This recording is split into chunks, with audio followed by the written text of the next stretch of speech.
오늘 같이 나누실 말씀은 구약성경 사무엘하 5장 6절부터 10절 말씀까지입니다. 구약성경 사무엘하 5장 6절부터 10절 말씀까지입니다. 우리 같이 한 목소리로 읽겠습니다. 시작. 왕과 그의 부하들이 예루살렘으로 가서 그 땅 주민 여호수 사람을 치려하매 그 사람들이 다윗에게 이르되 내가 결코 이리로 들어오지 못하리라. 맹인과 다리 저는 자들도 너를 물리치리라 하니 그들 생각에는 다윗이 이리로 올라오지 못하리라 함이나 다윗이 시온 산성을 빼앗았으니 이는 다윗 성이더라.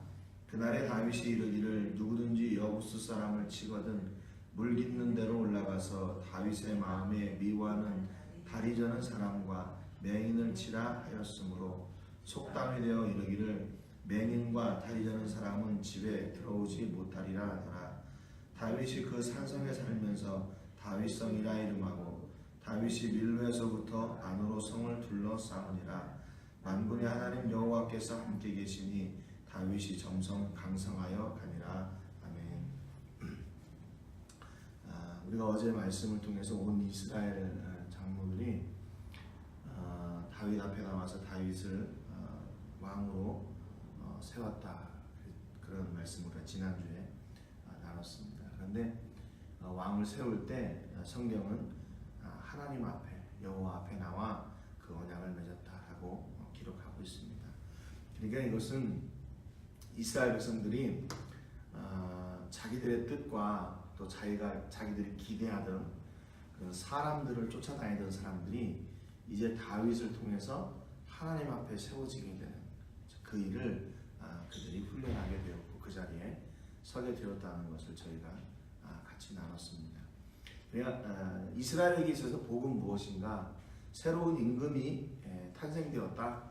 그것이 그들의 복이 아니라 그들이 다시 하나님께 나왔고 또 하나님의 말씀을 기준으로 하는 그런 사람들이 되었다는 것이 바로 이스라엘의 복이다. 이렇게 말씀을 나누었습니다. 오늘 본문에 보니까 6절에 이스라엘의 왕이 된 다윗이 했던 일이 있습니다. 그게 뭐냐면 왕과 그 부하들이 예루살렘으로 가서 그 땅 주민 여부수 사람을 치려하며 그랬습니다.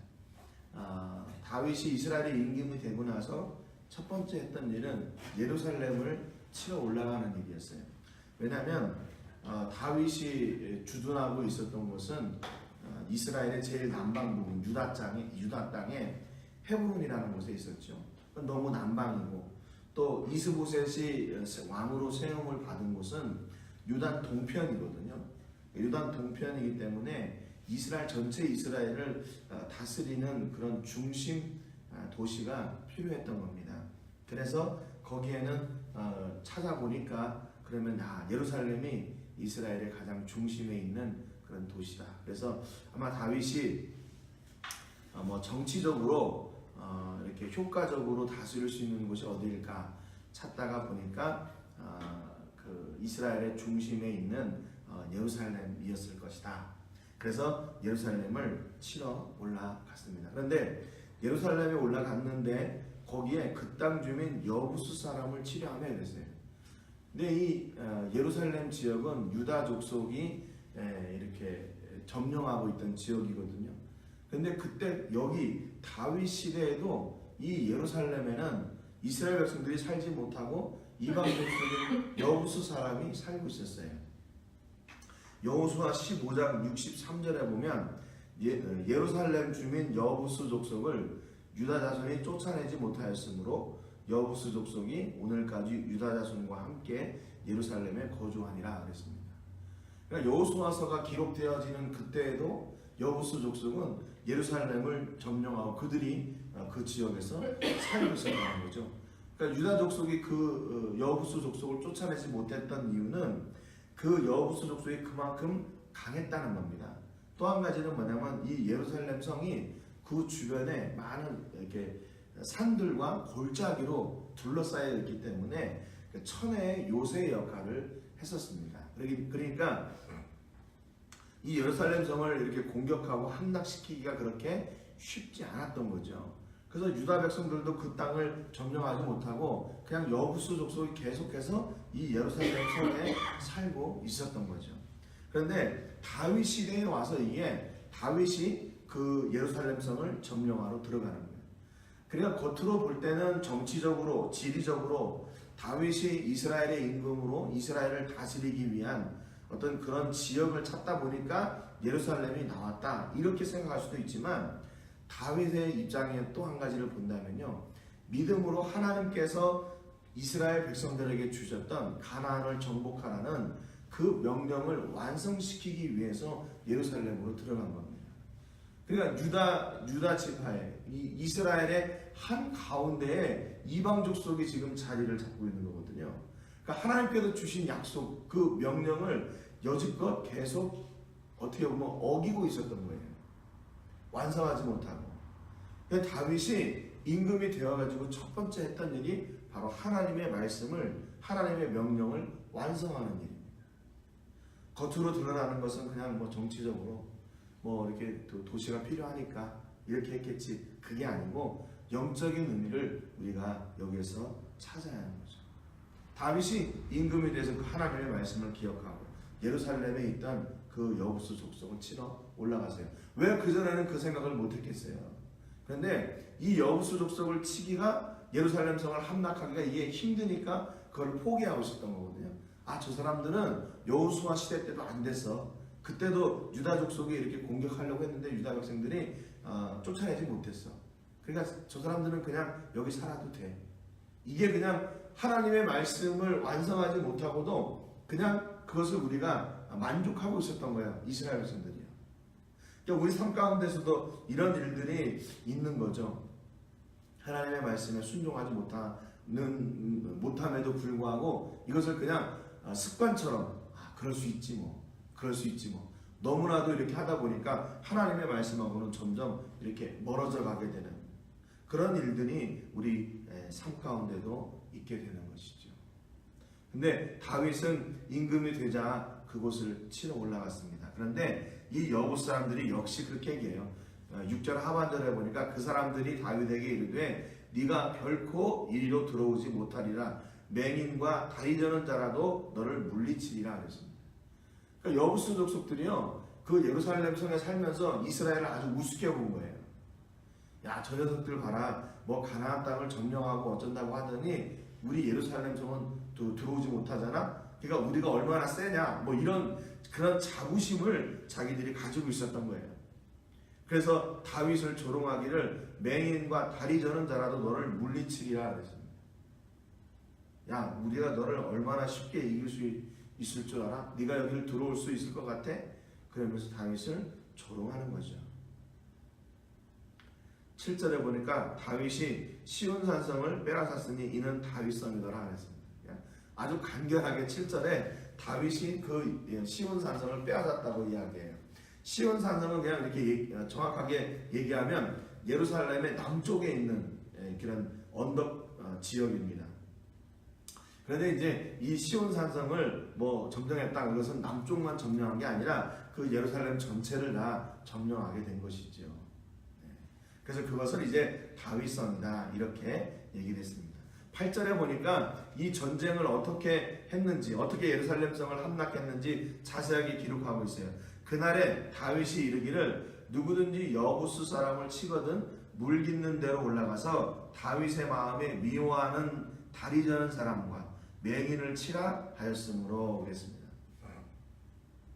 그러니까 여기서 이제 다윗의 마음에 미워하는 다리 저는 사람과 맹인을 치라, 이 얘기는 나를 그렇게 조롱한 저 여부수 족속들을 저렇게 치라, 그 말이죠. 그런데 여기 물 깃는 데로 올라가서 이렇게 하거든요. 이건 물 깃는 데는 물을 이렇게 뜨는 곳, 그런 곳이 아니라 이 예루살렘 성하고 이렇게 물 깃는 데라는 말은 히브리 말로 침노루란 말인데 이게 통로, 터널, 그 말입니다.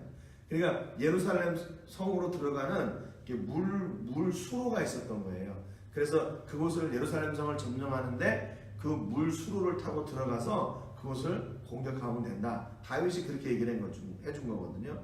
역대상 11장 6절부터 8절에 보면 더 자세하게 나와 있어요. 다윗이 이렇게 얘기하면서 뭐라고 얘기했냐면 먼저 여부수 사람을 치는 자는 우두머리와 지휘관으로 삼으리라. 그렇게 얘기를 했어요. 그랬더니 수르야의 아들 요압이 먼저 올라가서 그곳을 쳐가지고 그가 우두머리가 되었다. 이렇게 성경이 기록하고 있습니다. 그러니까 뭐 다윗을 아주 우습게 여겼던 여부수 족속은 그냥 그들이 그 성에서 그날 바로 함락이 돼버리는 거죠. 그래서 9절에 보니까 다윗이 그 산상에 살면서 다윗성이라 이름하고 다윗이 밀로에서부터 안으로 성을 둘러싸우니라. 그래서 그 7절의 말씀을 다시 반복을 해주고 있습니다. 10절에 보니까 만군의 하나님 여호와께서 함께 계시니 다윗이 점점 강성하여 가니라. 이렇게 기록하고 있습니다. 이 모든 역사가 누구로부터 온 것인가? 다윗이 온 이스라엘의 왕이 되고 예루살렘에 있던 여부수 족속을 물리치고 시온성을 점령해가지고 다윗성으로 세우고 했던 이 모든 과정, 이것을 무엇이라고 성경이 해석하고 있냐면 바로 하나님이 다윗과 함께 하셨기 때문이다 그랬습니다. 그러니까 누구와 함께 하느냐, 이게 너무나 중요하다는 얘기죠. 다윗이 하나님과 함께 하기 때문에 늘 그는 하나님 앞에 서고 또 하나님의 말씀을 묵상하고 또 하나님의 말씀을 기다리고 또 그 말씀을 시행하고 하는 그런 삶을 살았기 때문에 하나님께서 다윗을 어떻게 하냐? 점점 강성하게 하셨다. 점점 강하게 하셨다. 아마 사무엘하 3장 1절에도 그렇게 말씀하셨죠. 사울의 집과 다윗의 집 사이에 전쟁이 오래매 다윗은 점점 강하여 가고, 그런 거죠. 하나님께서 다윗과 함께 하시니까 다윗이 점점 강해졌다는 거예요. 다윗이 뭔가 막 훈련하고 뭐 다윗이 많은 군사들을 모으고 이래가지고 강해진 게 아니라는 거죠. 다윗이 강해진 이유는 하나님이 그와 함께 하셨기 때문이라는 겁니다. 그래서 성경은 분명히 다윗의 성공이, 다윗의 승리가 그의 능력이나 그의 부하들의 능력으로부터 온 게 아니라 하나님이 함께 하셨기 때문이라고 정확하게 말씀해 주세요. 여러분, 이게 왜 이게 중요하냐면요, 매 순간 이 말씀이 우리의 삶 가운데 매 순간 새겨져야 돼요. 하나님이 함께 하셨다. 하나님이 함께 하셨다. 그로 말미암아 우리가 점점점 강하게 되었다. 이것을 기억하고 기록된 삶이 복된 삶이에요. 그렇죠. 이거 오늘도 내가 했다, 뭐 이게 아니라 매 순간 아무리 작은 것이라 할지라도 하나님이 이루어 가시고 하나님이 해주셨다 라고 하는 것을 기억하고 고백하는 것이, 이게 바로 복이라는 것을 우리가 알아야 됩니다. 본문에도 보니까 그래서 하나님이 함께 하셔서 다윗이 어떻게 됐냐? 점점 강성하여 갔대요. 왜 하나님은 한꺼번에 그냥 강하게, 왜 한꺼번에 확 강하게 하지 않으세요?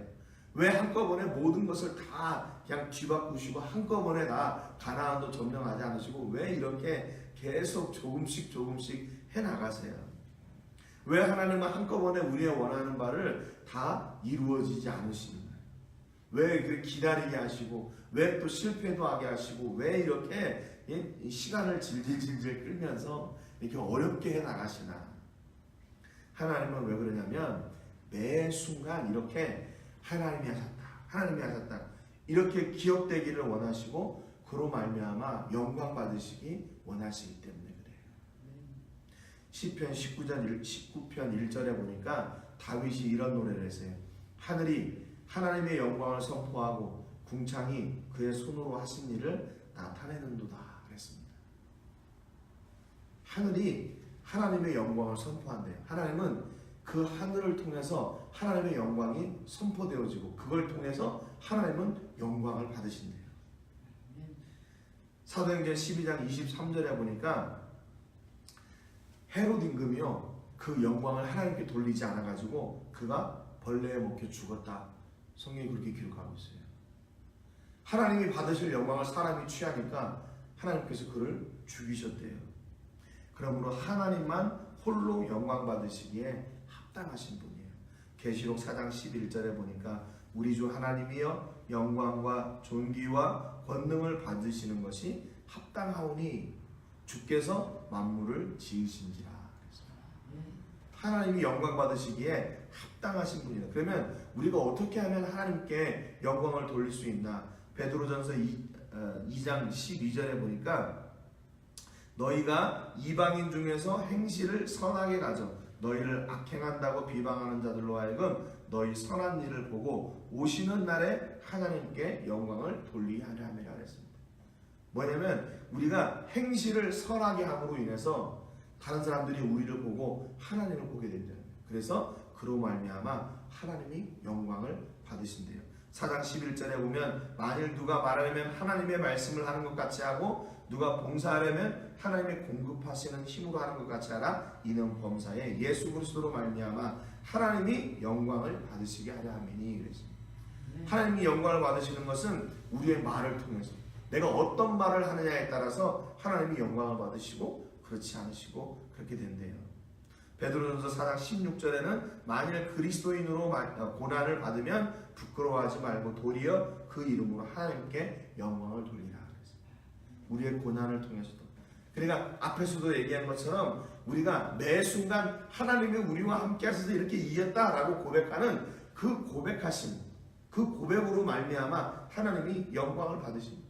그러니까 우리가 말과 행동과 삶과 그 모든 것, 우리의 심지어 우리의 고난까지도 그것이 무엇이냐면 하나님께 영광을 돌리는 통로가 된다는 겁니다. 그러니까 하나님이 우리에게 이 놀라운 일들을 한꺼번에 확 이루지 않으시고 그냥 매 순간 그 영광을 이루어 가시는 거예요. 매 순간 점점 그래서 우리가 계속해서 하나님과 그 관계 속에서 하나님을 기억하고 하나님이 하셨습니다. 그로 말미암아 또 하나님이 영광을 받으시고 때로는 우리가 실패해서도 그 실패를 통해서 그 고난을 통해서도 하나님이 함께 하셨죠. 하나님이 함께 하시고 하나님이 이루어 가십니다. 그렇게 영광 받기를 원하십니다. 여러분 오늘도 여러분의 삶 가운데서 깊이 관여하시고 섭리하시고 일하시는 그 하나님을 기억하시는 은혜가 있기를 주님의 이름으로 축복합니다. 그래서 이렇게 성경이 한 절 또 기록한 것처럼 이 결과가 누구 때문인가? 바로 나 때문이 아니라 하나님 때문입니다. 그로 말미암아 하나님이 영광 받으시는 그 귀한 삶을 사시기를 주님의 이름으로 축복합니다. 오늘 한 주 동안 함께 기도하실 것은 한 해를 하나님이 주신 은혜로 잘 마무리할 수 있도록 이렇게 기도해 주시기 바랍니다. 2018년 이제 2달 좀 더 남았는데 한 해 주신 그 은혜를 따라서 사는 것처럼 앞으로 남은 그 한 해도 하나님이 주신 은혜로 잘 마무리할 수 있도록 위해서 기도해 주시기 바랍니다. 우리가 섬기고 기도하는 교회와 선교사님들 위해서는 로뎀 교회를 위해서 기도해 주시기 바랍니다. 로뎀에 있는 성도들을 통해서 그 지역의 복음이 증거되게 해주시고 또 그곳에 하나님께서 기뻐하시는 그 복음의 사역이 아름답게 이루어질 수 있도록 위해서 기도해 주시고요. 오늘 말씀 가운데 하나님의 은혜를 잊지 않고 하나님께 영광 돌리는 삶도 잊지 않게 해주시기를 위해서 기도하시기 바랍니다. 그리고 또 오늘 내일 이 과달나라 지역으로 태풍이 지나가게 되는데 피해 없도록 안전할 수 있도록 위해서 또 기도해 주시기 바랍니다. 제가 먼저 기도하겠습니다. 하나님 아버지 감사드립니다. 오늘 말씀을 통해서 저희가 다윗과 함께 하시는 그 하나님의 놀라운 역사를 배웠습니다. 다윗은 임금이 되었을 때에 정치적으로 지리적으로 이스라엘을 다스리기 위해 쉬운 예루살렘을 함락하러 갔습니다. 그런데 겉으로 드러나는 이유는 그것이었지만 영적으로 볼 때 다윗은 하나님께서 가나안을 이스라엘에게 주셨던 그 약속, 그 명령을 완성하기 위해 그 땅으로 갔습니다. 여부수 족속들은 자기들이 그곳에 살면서 당연히 다윗이 이번에도 자기들을 치는 것을 성공하지 못할 것이라고 그들은 자만하고 있었고 오히려 다윗을 조롱했습니다. 그러나 하나님이 함께 하셨던 다윗은 그 약속을 믿고 나가 그 예루살렘 성을 함락하고 시온 성이 바로 다윗 성이 되게 하는 역사를 기록해 냈습니다. 하나님, 이것이 바로 다윗의 공로, 다윗과 함께했던 부하들의 능력이 아니라 역시 하나님이 함께 하셨기 때문이라고 성경이 기록하고 있습니다. 하나님 오늘 우리 삶 가운데서도 매 순간 이 말씀이 우리를 따라다니게 해 주시옵소서. 매 순간 이 말씀을 우리가 고백하는 사람들이 되게 하여 주시옵소서. 아무리 작은 것이라 할지라도 하나님이 이루셨다고 하나님 때문이라고 고백하게 하시고 그로 말미암아 하나님께 영광을 돌리게 하여 주시옵소서. 우리가 말과 행동과 삶의 열매들로 하나님을 영화롭게 하게 하시고 심지어 우리의 고난까지도 하나님을 영화롭게 하는 통로가 되게 하여 주시옵소서. 하나님 홀로 영광 받으시기에 합당하신 분임을 고백하오니 우리의 삶을 통해서 오늘도 하나님 홀로 영광 받아 주시옵소서. 오늘 함께 기도할 때 우리의 기도를 들으시고 하나님 기도하는 하나님의 사람들을 기억하여 주시고 하늘의 복으로 풍성하게 채워 주시옵소서. 모든 영광을 하나님께 올려드리며 예수님의 이름으로 기도합니다. 아멘.